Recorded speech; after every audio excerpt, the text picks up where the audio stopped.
Okay guys, so this is all you will need to do the sponge filters.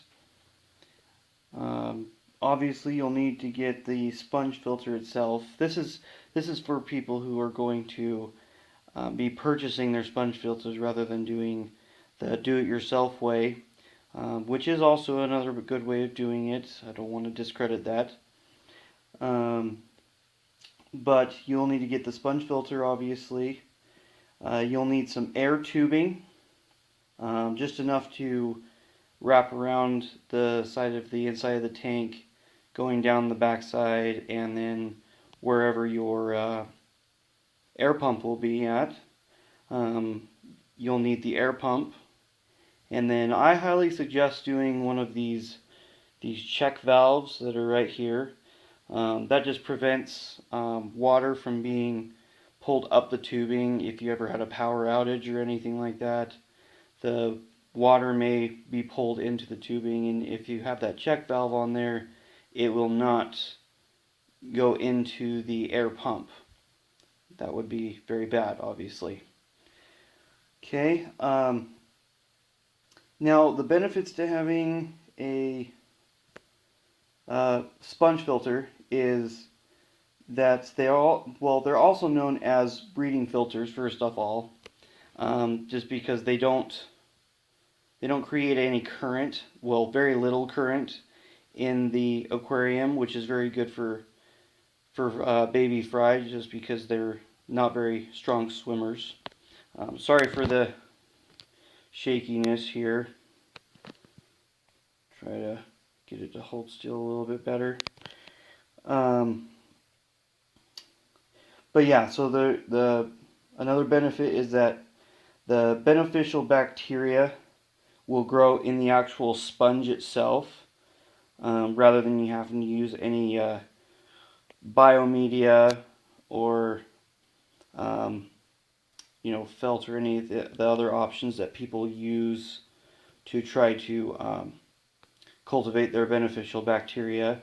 So basically, you'll get your um, mechanical and biological filtration in the same unit.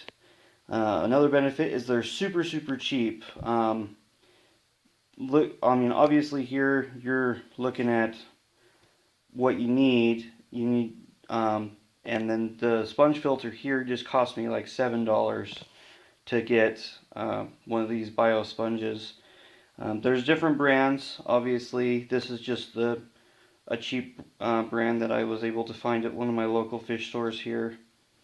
Um, but as well, they'll be, other than the filtration, they'll also be oxygenating the water, which is obviously good for your fish and keep them healthy. Okay, and so now I will show you how to assemble it. Okay, so we're going to go ahead and assemble it now.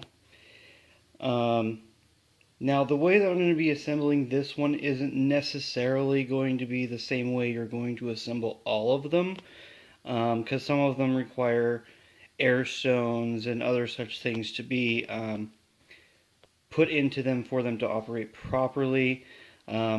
With those ones, sometimes you have to actually take the sponge filter apart a little bit to be able to get those to be assembled properly. But in this case, fortunately enough, I do not need to do that. So yeah, that works out. But you can see here that this is what comes in the box. You get your sponge filter itself, and then you also will get this little tubing, okay, which will actually fit on top just like this, okay. But we'll go ahead and show you the first step, which is going to be just attaching this check valve here.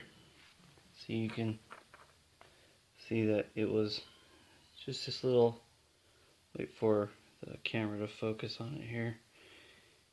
It's just this little tiny check valve. One side has, I don't think you're going to be able to see it, but one side has written on it in and the other one says out. Okay. And so you're going to do, it's talking about the actual air. So the air will go in the in, and then the out will be where it comes back out from the check valve. So I'm going to go ahead and put some airline on the inside of the check valve, and then I'll be right back. Okay, so I've gone ahead and taken my scissors here and cut some of this airline tubing to about 6 inches, and inserted the check valve inside to the end of the tubing, and then the other end here will actually just go into the air pump. So I'll go ahead and do that now. So I've went ahead and attached that 6-inch tubing to the end of the air pump with the check valve at the end here. So from here, what you would do is the end of this tubing would now go into the end of that check valve there, and then the other side of it will actually go into your sponge filter. So what I'm going to do now is I'm actually going to assemble the end of the sponge filter, and then we'll go from there. We're about to go ahead and tube up, for lack of a better word, the actual sponge filter with the airline tubing. And if you can see here with my particular sponge filter that I have, the airline tubing actually just needs to attach to this little end here. And then the water will actually continue down the sponge filter. The air will continue down the sponge filter, exiting out the bottom here. And then the bubbles will then rise up through here, pulling the water through the sponge and then up through the tube as well that we're going to be doing.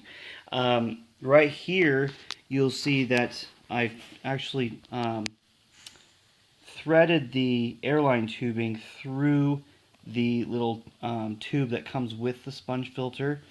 That way it will be able to attach to the end here and not obstruct the attachment of the included plastic tubing.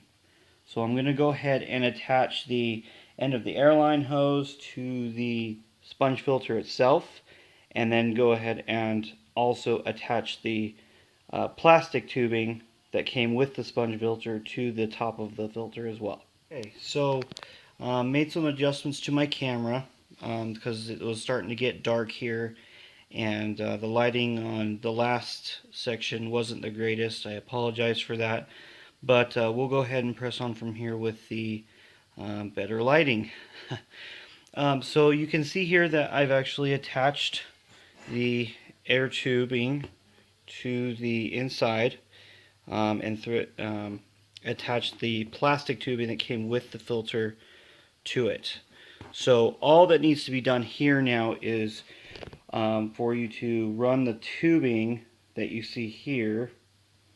You just need to run it from your tank up over the tank up top, leaving the bottom of the filter on the tank. Obviously, the tubing will come up over the top of the tank, going down the side, and then going to the end of this check valve, and you would just insert the end of that check valve into the end of the airline tubing, and then plug it in and turn it on, and it will filter the water. So I will go ahead and actually get that all set up, and as soon as it is finished, I will show you what it looks like in action. Okay guys, so here it is running in my 29-gallon tank that I got from a friend that I work with. Gave it to me for $25, which is less than $1 a gallon, which was awesome. You can see it operating there. It's starting to float a little bit, which is normal at first because they need to become waterlogged. So it can take a little bit to do that. There it goes. But once it becomes waterlogged, it will actually just stay on the bottom there because of the weight that sits below the filter. Alright, but anyway, thanks for watching, and see you next time.